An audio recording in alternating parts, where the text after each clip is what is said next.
Okay. Good morning, everyone. Welcome to Unity Halton Peel on this beautiful Palm Sunday morning, and beautiful sun is shining out there. I can hardly wait to get out and feel that on my face. Let's share the centering thought while we come together on this beautiful day.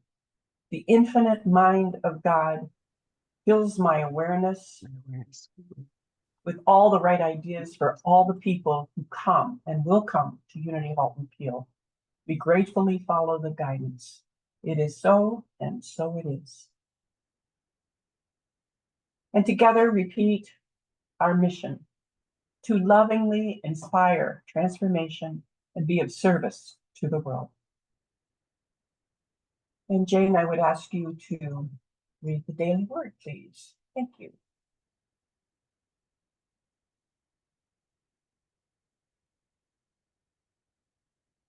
Are you there, Jane? Oh, you've muted yourself. Sorry. I'll get it, Jane.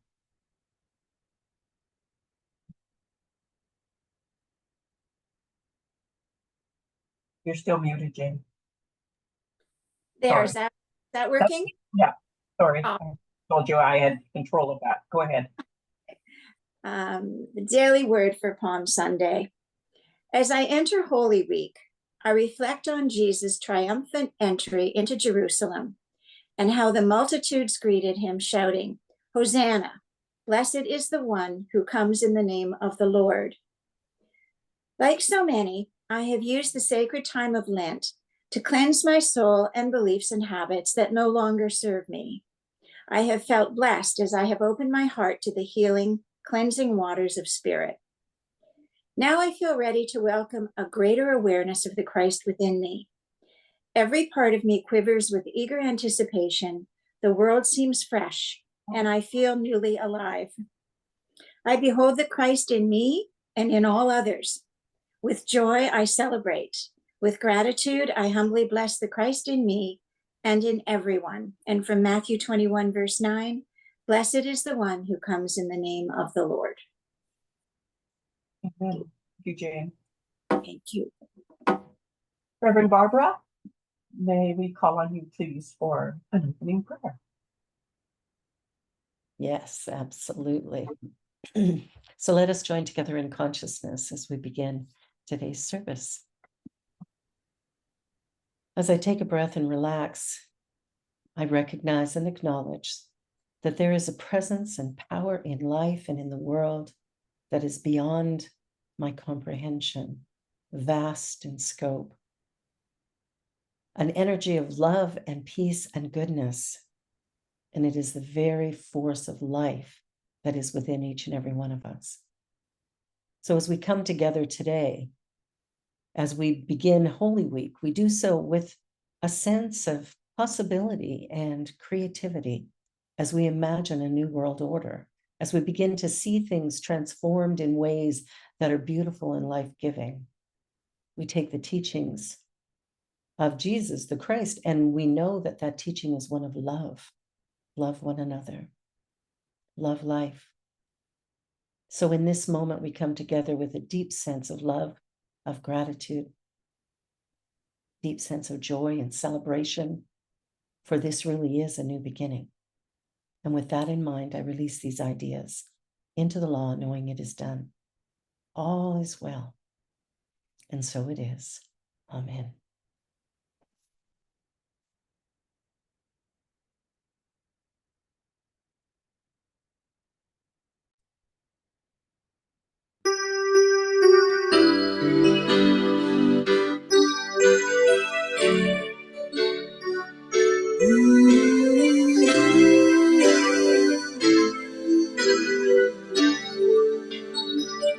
Holy Creator, we praise your name, your will in heaven and earth the same. Supply our need, Lord, from day to day. Let your forgiveness light our way. us away from temptation's hold. Deliver us, Lord, into your fold. For all the kingdom, power, and praise, with you began and with you stays. Holy Creator, Our Father, who art in heaven, praise your name. hallowed be thy Your name. will in Thy kingdom heaven come, thy will be done on earth as it is in heaven. supply our needs. Give us this day our daily bread, and forgive us our debts, as we have also forgiven our debtors. And lead us not into temptation, but deliver us from evil. For thine is the kingdom, and the power, and the glory forever. For all the kingdom, power, and praise, with you began and with you stays. Amen.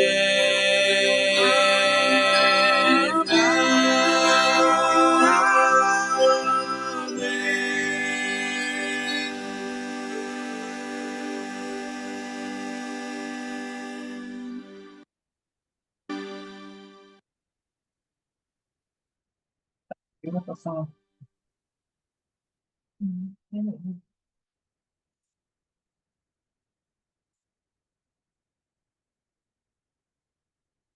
Go ahead, Reverend Barbara. Thanks, Patty. Well, today we're talking about the awakening. I think probably all of us can feel there's a real shift in the air. Probably, when I think about Palm Sunday, I think about the changes that were coming in the life of Jesus, in the life of humanity, really, at that point.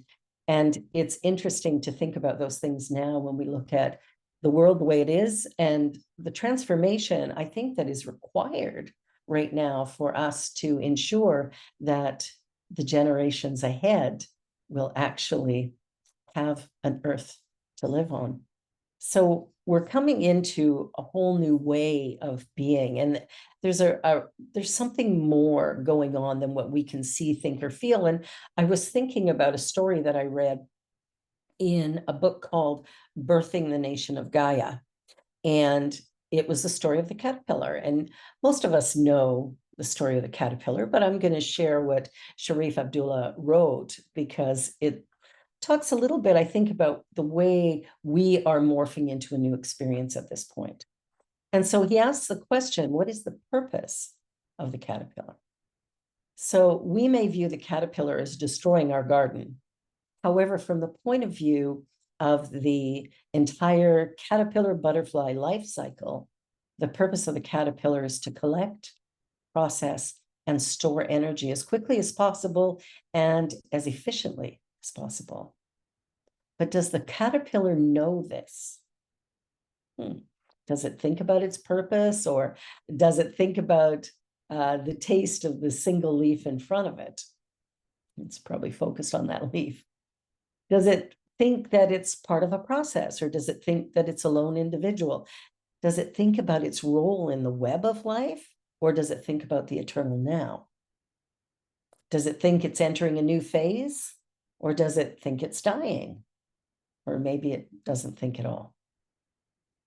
Presumably, the caterpillar does not think about the purpose of being a caterpillar, and just like many of us don't think about the purpose of being human.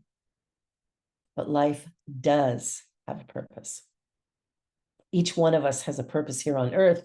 And for the last 10,000 years or so, we haven't actually realized that purpose. Just like the caterpillar eating its way through the garden, I think we have progressively eaten our way through the experience of living on planet Earth and made a few errors along the way. And we know if the caterpillar was left unchecked, it would just eat every leaf on the planet. But of course, there's a moment when it stops and it shuts down, and then it becomes this goo inside of this little encasing, whatever we want to call it, go through that metamorphosis where it becomes nothing and then is reborn as the butterfly. I feel like the way we're going now in our world and all the change that's happening, Black Lives Matter and Me Too movement and trying to get people housed and all the things that are going on, it can feel really confusing and overwhelming. And then we've got the issue of pronouns, like what's that all about? People are, she, they, he, what, him. There's so much going on. How do we begin to live in this new reality? And how do we open up to the things that we don't fully understand yet? And I think this is really, truly a metamorphosis. And I think that if we can surrender into it and allow this divine guidance to carry us, when you think about Jesus coming into Jerusalem, it was a celebration. But he knew what was coming. I don't think the caterpillar necessarily knows that it will dissolve into the nothingness and be reborn as the butterfly. But doesn't that just speak to the story of Jesus? Creating all of this stuff to dissolve into the nothingness and to be reborn. And when I think about that story, when I think about the life of Jesus and everything that was done or that we know about, right? Because remember, the people who wrote about him actually didn't know him. They're writing from memory or from stories but there's something that happens there. There's a life that's lived, there's a metamorphosis that occurs, and then life again. And that happens organically. And yet somehow we're living in a way that is, we're kind of in a throwaway society right now. We're overproducing and underusing and depleting the energy of our planet and the sustainability for all of us. So what we must do at some point in time is sit back and go, what is my role? So when you think about the caterpillar is not thinking about, what is my next thing or what is the next thing I'm going to do? And I think many of us as human beings, we kind of go through our life and we earn a living and we raise our families and we clean house and cook and we do whatever we need to do. But are we thinking about the collective? Are we living in a way that is, creating that harmony amongst all people? Not only all people, but are we treating the earth well? Are we treating animals well? Have we realized our oneness? We talk about our oneness, but have we realized it? And I don't think we're quite there yet, although some of us may be, but I think as a whole, we'll see a shift in our planet when we see a shift in consciousness that impacts everything. And then what will occur, I believe, is like jump time. There'll be a moment where everything is one way and then boom, it's another way. And if you think about when the Berlin Wall came down, there was a bunch of things that happened that brought that point. But it turns out they were all miscommunications. And all of a sudden the wall is coming down and people are confused, like, how did that happen? But there had been that metamorphosis underneath. There'd been something bubbling up from inside going, come on, let's move. And all of a sudden, bang, there it is. When we're going through these big changes, more often than not, we don't see them coming, but they're coming. We might feel a little unsettling, or we might feel something inside of us that's kind of prompting us. Maybe we're feeling a little uneasy, or we're kind of, restless, trying to figure out what's next, now what? And we're at a place where we need to live our oneness. We need to acknowledge there is no them and us. There's only us. The collective us. There's the us that is, animal life, plant life, human life. The us that is the everything that exists. We teach that there's one power in the universe, one infinite source and substance. right? One source and substance. One. So when we're living our lives, and I know I'm guilty of this too, I'll be out driving in my car and somebody will cut me off and I'll be like, hey, what are you doing? And then I think about it and I go, okay, so that's an aspect of me. That is somebody who's moved into my lane, but I don't think they planned it in advance. So why am I so upset? Well, that's my fear jumping in and causing me to react. But if I acknowledge that, I'm just feeling afraid, just bless them and let it go. All of a sudden, there's a change and a shift in the way that I process information, the way I show up in the world, which then has an impact far greater than just me. Because when you consider the fact that we are all spiritual broadcasting systems, all right, the energy that we are is tapped into all energy. There's no separation. There's no them and us here and there. Everything is now and everything is one. No, that's a bit of a mind bender, I know.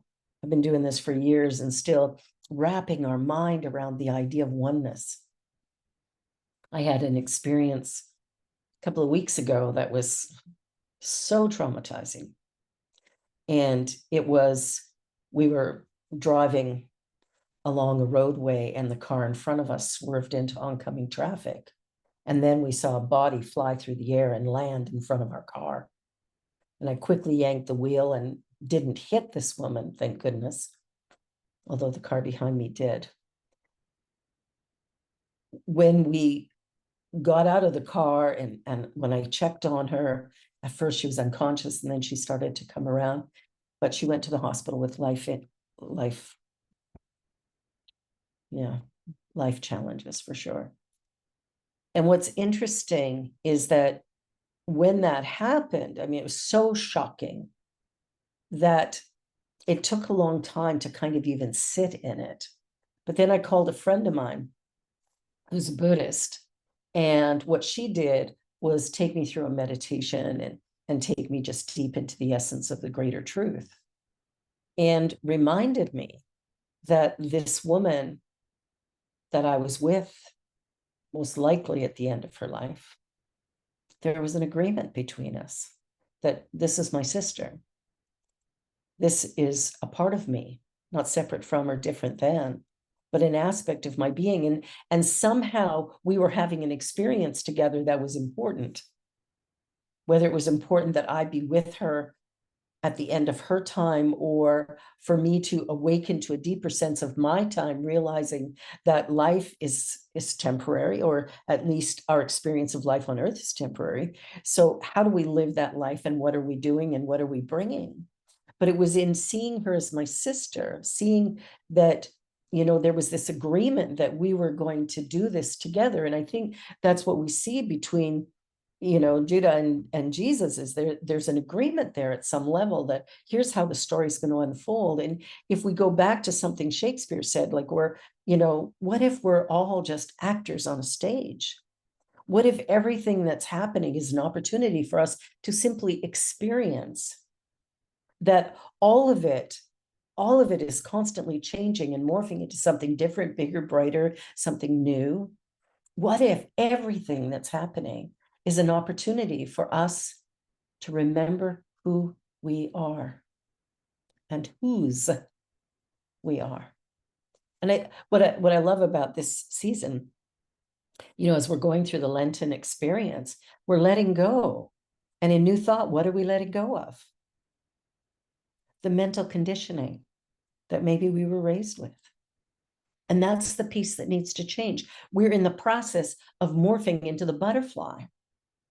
But it can only happen if we allow ourselves to surrender into the chrysalis, the moment of change. If we can find a way to open our hearts enough and our minds enough to go, I don't know what I don't know, but I'm willing to find out.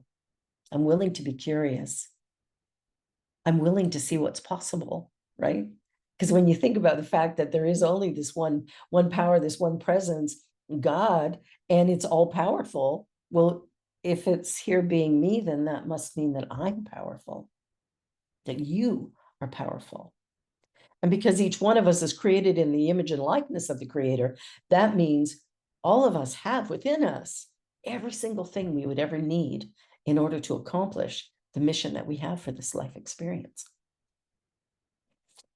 We're in this together. And I think the metamorphosis that has to happen is the shift in consciousness that allows us to see each other as the Christ. I mean, intellectually, we know that. We know that within every person there is that. That's what Jesus taught. All that I shall do, you shall do, in greater things. Not I'm the Almighty and you're peons. It's like, no, I'm showing you who you are. And through this story, I'm showing you also that you are eternal. There is no death. There's a transformation. The caterpillar doesn't die, it morphs into. When we get to the end of our life, we're not dying. We are transitioning into a greater sense of something that, well, that we can't know at this point. There's something there. And all of us have probably read stories of near-death experiences and this and that. But do we believe it? Do we believe? Do we believe in the story of Jesus? It's an interesting thought, isn't it? Do I actually believe? Do I believe that there's a power in the universe? I can't see it. So how do I know it's real? You know, it's interesting. We have such perfect faith. We have faith in gravity, right? None of us questions that, man. We have absolute faith in gravity. Can't see it though, but we have faith in it. We have faith in electricity. You know, we go to the wall, we flip a switch, ta-da, light. We don't second guess it. We don't doubt it. We know it's going to be there. We have absolute faith. And then we have faith in Murphy's Law. We have faith in, oh, something bad happened. Well, you know, it always comes in threes. We have faith in, oh, you know, when's the other shoe going to fall? When's it going to drop? We have misplaced faith. But what if we had faith in God to the degree that we have faith in gravity? Neither can be seen, but both can be experienced. And what I love about that connection with spirit, when we really acknowledge it, because we are spiritual beings, whether we know it or not is irrelevant. We are it. But in the moment we become aware of that, we start to realize our true potential, our true possibility. And when that happens, there's a light that goes on that's just remarkable. And we look around and it's like we see the world in a whole new way. And we begin to look at each other in a whole new way. And there's a story, I don't know who wrote it or where it came from, but a story of a monastery in a small town. And it's a thriving monastery. And they're doing really well. People are always coming to visit. And it's just really growing and doing well. And then it slowly, fewer and fewer people start to come. And the monks start kind of bickering amongst themselves. And things are not going so well. And the head monk is like, I don't even know what to do. So he decides to go and see this famous guru. And he does.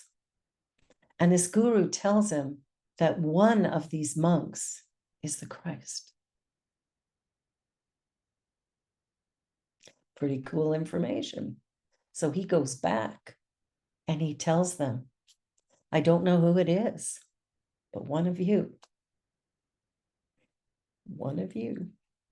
is the Christ.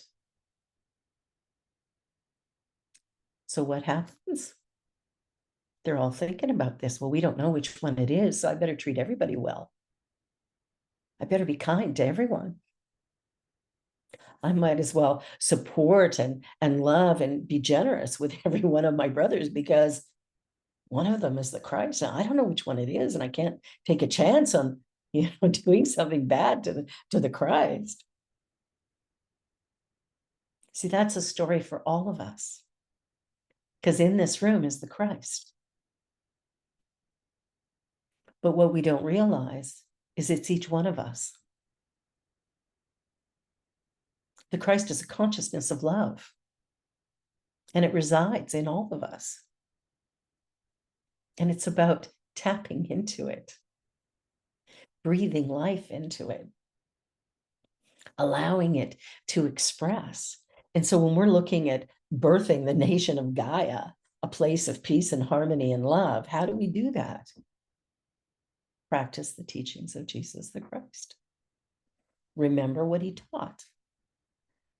There's only one thing going on: love. There's only one thing going on. We live, move, and have our being in it. So it's, the cells of our body, the activity of our minds, the life that we've lived, everything that's happened up to this moment is actually moving us in the direction of our highest, greatest potential. Everything is possible. Everything is possible because the universe says yes. God says yes to us. We're the beloved child.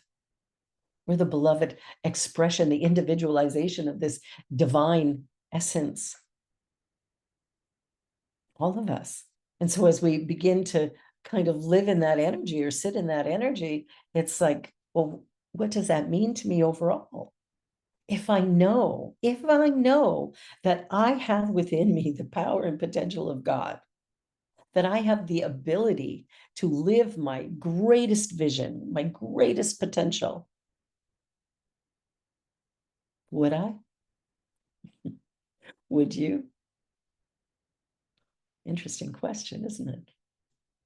We're going through amazing change right now, a radical metamorphosis. And it feels uncomfortable. And for some, downright painful. And for others, excruciating. And for some, easy. And the only thing that defines which way we're going to experience it is the thought that we have about it. The thought that we have about it.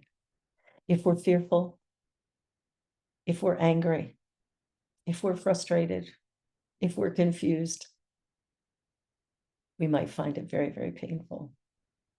But if we sit back and go, well, I don't know what I don't know, so let me discover. Let me find something out. Let me shift somehow. Let me go online, go to the Google and find an answer. Everything we need is right here. Everything we need, we've already had.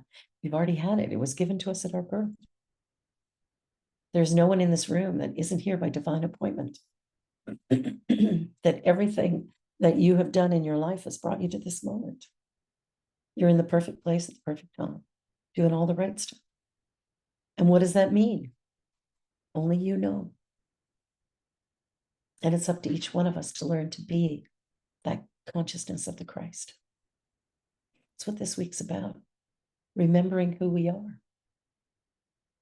Stopping the playing small. Lying to ourselves about our potential. Pardon me. So many of us sit back and go, I don't know. Somebody will say, what's your purpose? I don't know. That's actually a lie, because we do know. We might not be ready to face it yet, but we do know what our purpose is. And our purpose could be to birth a certain child. It could be to clean up a park. It could be to raise a family. It could be to run Zoom on Unity Halton Peel's, Sunday morning. Whatever it is, it's all happening by divine appointment. Every challenge we've ever faced has brought us to this moment. We're here together for a reason. Can't tell you what it is, but there is no mistakes, no accidents. And sometimes we get misdirected, not because the universe misdirects us, but because our ego jumps in and goes, I ain't doing that. Let me do something different. What we want to do is remember who we are. The Christ. And give it life. Shine that light on it. And what I want to do as we're closing is just to quickly share that beginning next month, I'm going to be doing in-person services in Toronto. And so my services will be available for you to stream but I won't be able to come in as a guest speaker because I will be doing my service in the morning on Sunday in person. So that's that's a little bit different, but again, it's part of the journey that we find new ways of being. But you're more than welcome to stream my service whenever I was booked to speak, if you so choose. All right, so let us go into a meditation. And so I invite you to just close your eyes if you're comfortable and sit comfortably in your seat. And let us just drop our awareness into our heart space. And as you breathe, just allow your consciousness to go there. Just go into that heart space.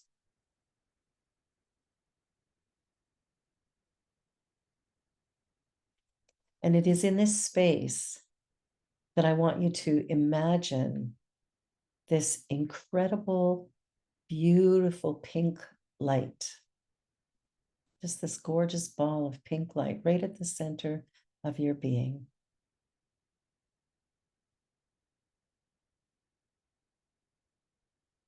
And with every breath you take, I want you to imagine that it's getting a little bit bigger.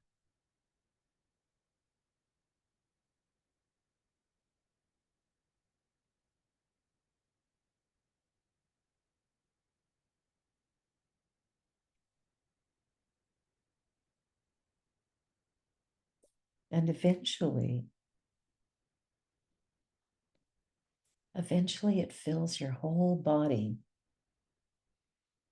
You're just this beautiful, glowing pink light emanating from every pore. Every cell is lit up with this beautiful pink light.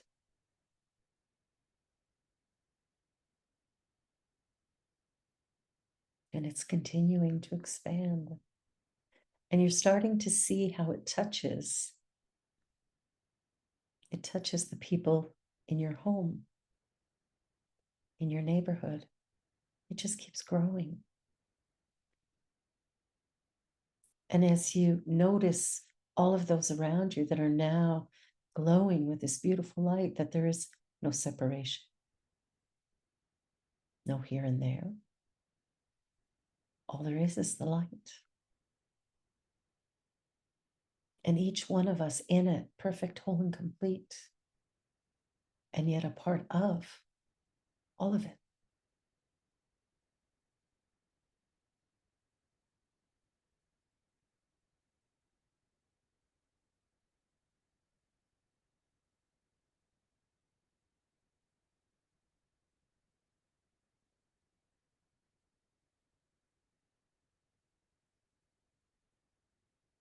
Feeling that energy, awakening that awareness.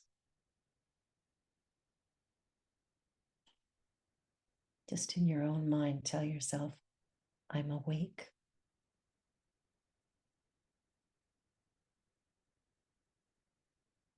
I am awake.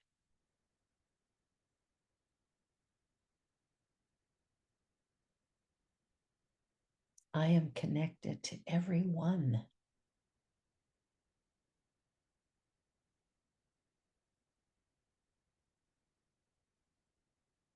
I am connected to everything.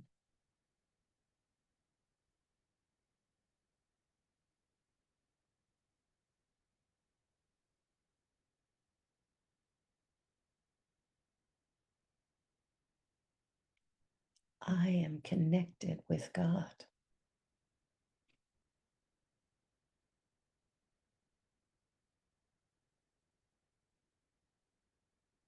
And with every breath, with every breath you take, just feel that connection.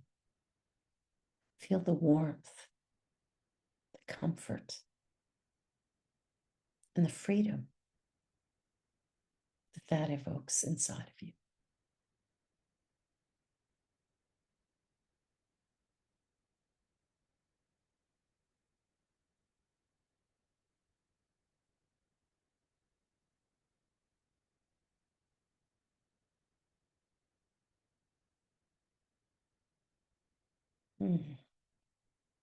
Such beauty. Take a deep breath in. And as you feel ready, just begin to move your fingers and toes, bringing your awareness back to this room, to this time, but bringing all that love and all that awareness with you. All is well. And so it is.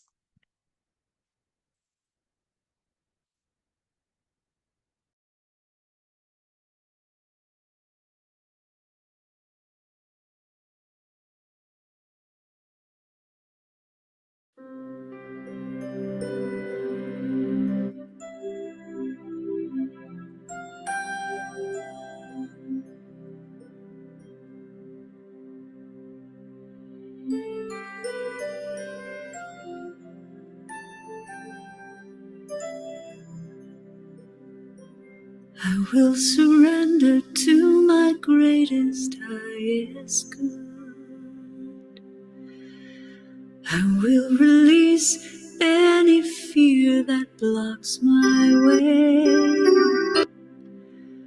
For every step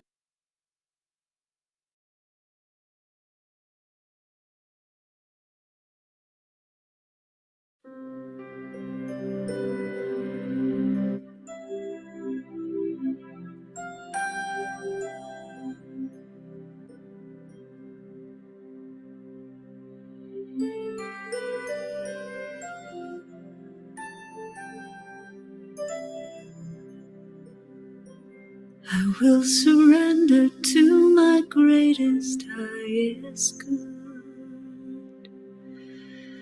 I will release any fear that blocks my way. For every step I take is taken in pure faith, and I am stronger every moment, every day. My mind is willing and my heart is open wide. I trust my instincts and let spirit be my guide.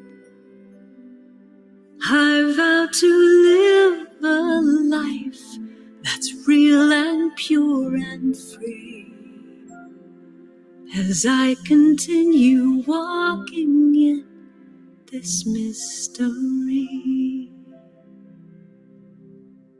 I will surrender to my greatest, highest good. I will release any fear that blocks my way. For every step I take is taken in pure faith, and I am grateful every moment, every day. There may be walls, there may be roadblocks in my way, but I can choose to take a higher path each day. And now I know that what I thought was safe and sound was only habit and regret that held me down. I will surrender to my greatest, highest good. I will release any fear that blocks my way. For every step I take is taken in pure faith, and I am kinder every moment, every day. And I'm more loving every moment, every day. I will surrender every moment, every day.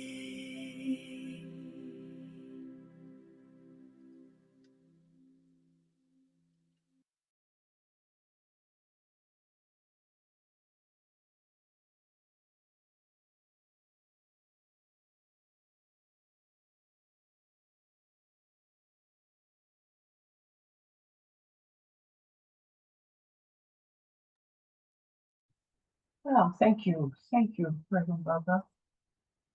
Beautiful, beautiful message this morning. Interesting.